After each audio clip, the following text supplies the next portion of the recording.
Welcome back to TechLab. In part 1, we broke down the basics of drone autopilot systems, how they stabilize flight, interpret sensor data, and flow missions. Today we go deep into ArduPilot.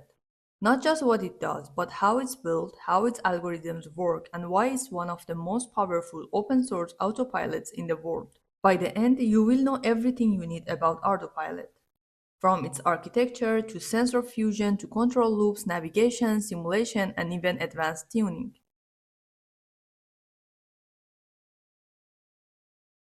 What is the ArduPilot? ArduPilot is an open source autopilot software. Basically, it's the brain that allows a drone or any robotic vehicle to fly, drive, or sail on its own.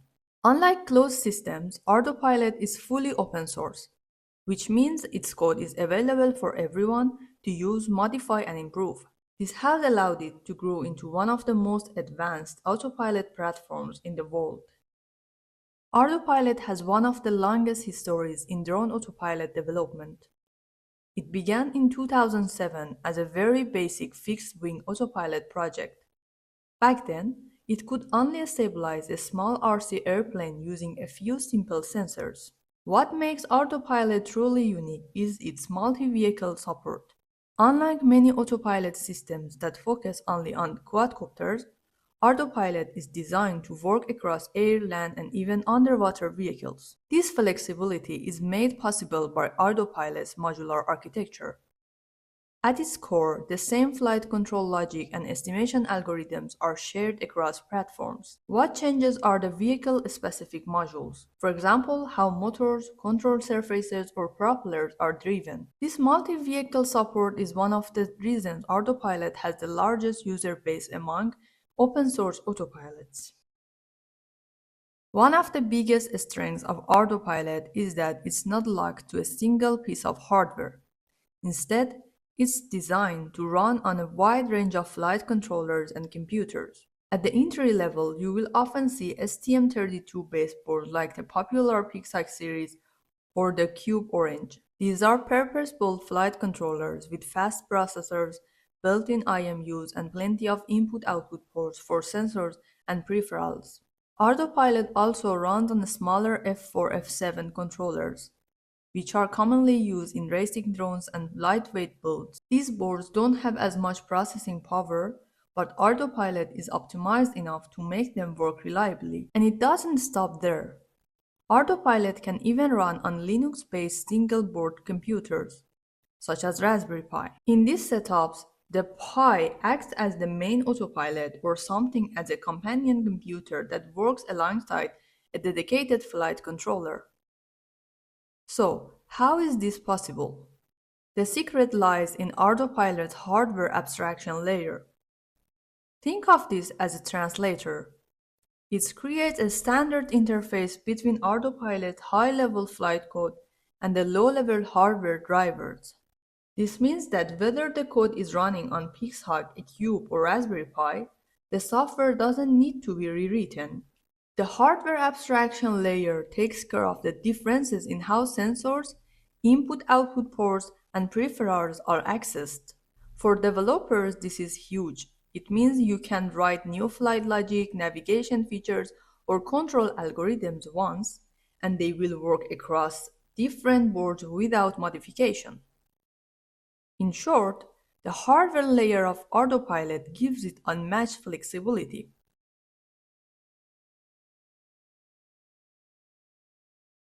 ArduPilot software architecture. Now let's look at the software architecture of ArduPilot, how all of its internal components are organized and how they work together in real time. ArduPilot is structured into modular tasks that are managed by its own real-time scheduler. This means different parts of the system runs as separate tasks, each with a specific role, and the scheduler decides when and how often each one runs. Drivers. These are the low-level modules that talk directly to hardware. They read sensor data from the IMU, GPS, barometer, magnetometer, and rangefinders, and then pass that data up to the higher-level algorithms. State estimation. Once the raw data comes in, it goes through Autopilot's extended Kalman filter. These estimators combine multiple sensor inputs into a single, smooth estimate of the drone's position, velocity, and orientation. Control loops. With the state known, ArduPilot runs its Cascaded PID controllers. These loops work at different layers. The inner loop controls angular rate, the middle loop controls attitude, and the outer loop controls position and velocity. Together, they keep the drone stable and responsive. Navigation stack. On top of the controllers is the navigation layer. This is where high-level flight tasks happen, following waypoints, performing terrain following with altitude maps, or enforcing geofencing to keep the drone within safe boundaries. Failsafe. Safety is built into the architecture. If the battery gets low, if GPS is lost, or if the radio link drops out, ArduPilot automatically executes fail-safe behavior, like return to home or controlled landing. A scripting layer. And finally, for flexibility, ArduPilot includes a Lua scripting system.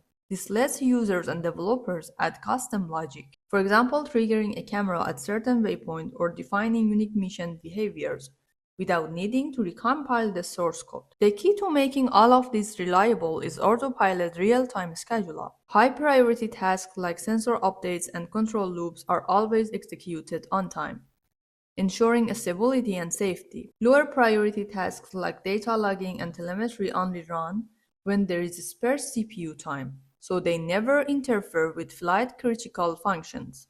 In short, ArduPilot's software architecture is what allows it to be both flexible and dependable. It can run on many different vehicles, perform complex missions, and still guarantee the stability and safety of the flight.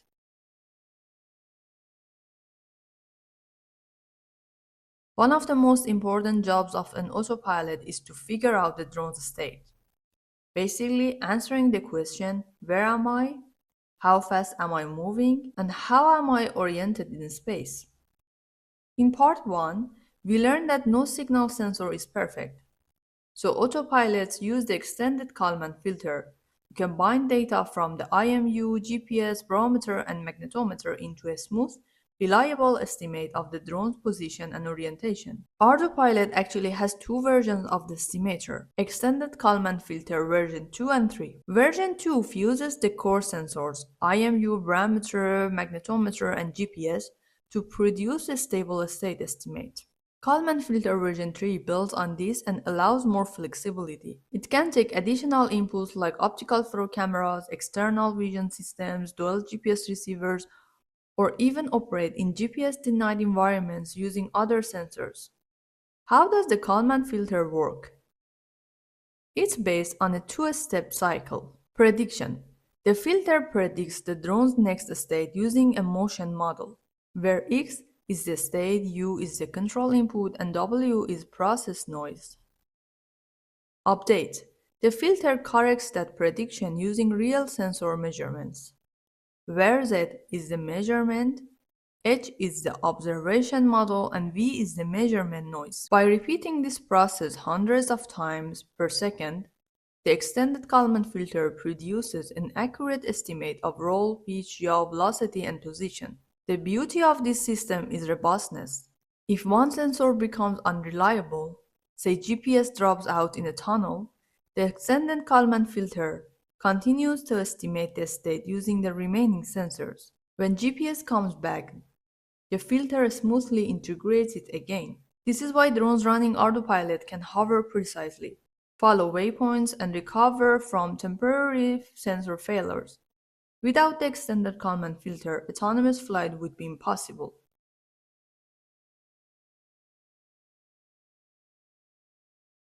To keep a drone stable, ArduPilot relies on Cascaded PID controllers. Instead of one big controller, it uses multiple loops stacked on top of each other, each one handling a different level of control. At the inner loop, ArduPilot controls the angular rate, how fast the drone rotates around its roll, pitch, and yaw axis. This is the fastest loop, running hundreds of times per second, directly commanding motor outputs. The middle loop controls the drone's attitude, its actual orientation in space, for example, keeping it level or tilting forward by a specific angle. This loop sends set points to the inner angular rate loop. The outer loop handles position and velocity. It makes sure the drone moves to the right GPS coordinates or maintains a specific speed. The position loop guarantees the altitude set point, which flow down through this cascade. For example, if you command the drone to move forward 10 meters, the position loop guarantees a target pitch angle. The pitch target is passed to the attitude loop, which then produces angular rate commands. Finally, the rate loop calculates exact motor outputs to achieve that motion. This cascading structure is what allows drone to be both highly stable and highly responsive. Now let's talk about tuning. Because PID values aren't universal, they need to be adapted to each drone's frame, weight, and dynamics. ArduPilot offers several tuning methods. Manual tuning. Adjusting PI and D values step by step, usually by trial and error. Auto-tune mode, where the autopilot excites the drone with small oscillations during flight, analyzes the response and automatically calculates stable PID gains. Log-based analysis. Advanced users can inspect flight logs, use FFT analysis to detect vibration frequencies and fine-tune filters and gains for maximum performance.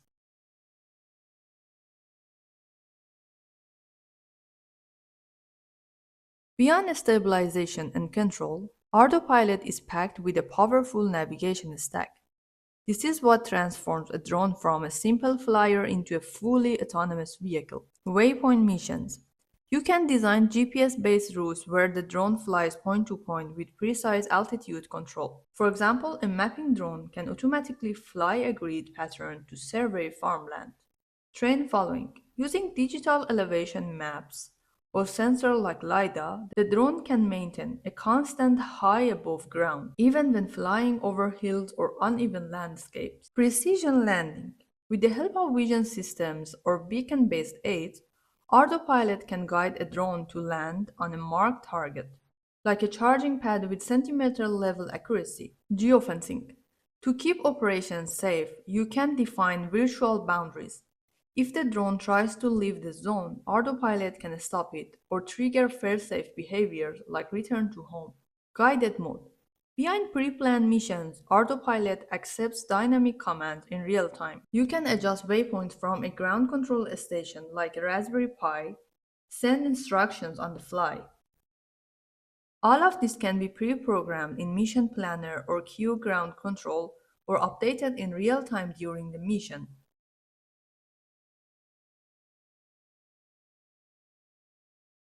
One of the ArduPilot's greatest strengths is its simulation environment. This is incredibly valuable because it allows you to test, tune, and even practice missions before ever putting a real drone in the air. ArduPilot supports two main kinds of simulation. Software-in loop. In SITL, ArduPilot runs directly on your PC, as if the computer itself were the flight controller. You can connect it to simulators like Gazebo or Real Flight and see virtual drone flying in a simulated world. SITL is perfect for developers. You can test new features, write custom code, or plan and debug missions without any risk of crashing real hardware. Hardware in the loop. In HITL, you use a real flight controller, like a Pixhawk or Cube, but the sensor inputs are simulated. Instead of reading real IMU or GPS data, the controller receives simulated values from the computer. The flight controller responds exactly as it would in real life. The advantage of both SITL and HITL is safety and flexibility.